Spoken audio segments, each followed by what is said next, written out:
Hi, I'm Greg Llewellyn from Grow More. Today we're talking about elderberry. This is actually the front of my ranch where we live at. And we started harvesting elderberry about 9 weeks ago. Look at that plant. Look how beautiful that is. That's absolutely the perfect plant to harvest. There's no green berries. Look at how wet that is.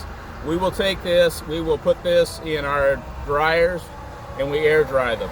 It takes about 5 to 6 weeks to really get this dry if you do it by air, and to do it in the machines we're looking at about 4 or 5 days. No pesticides, no herbicides. What makes us different is we are the first place on the East Coast in the continental US to get elderberry.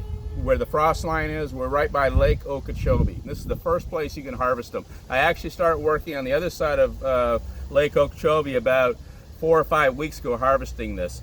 Any elderberry you see anywhere else usually comes from Bulgaria, overseas, or it's old.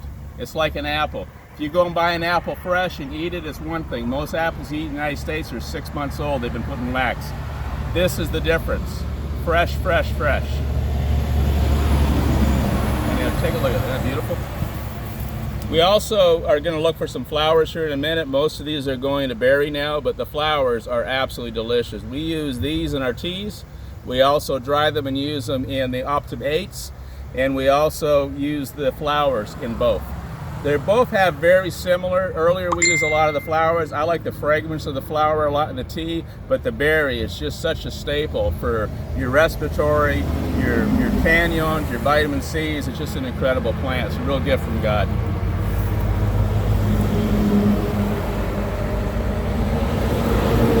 The flower right here.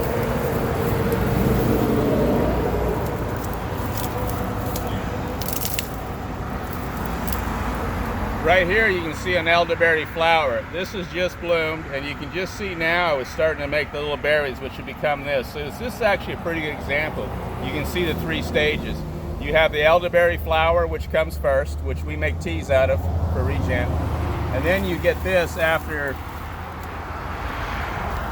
this is after the bees have pollinated. This is the first stage of the berry, and then the 3rd stage is this.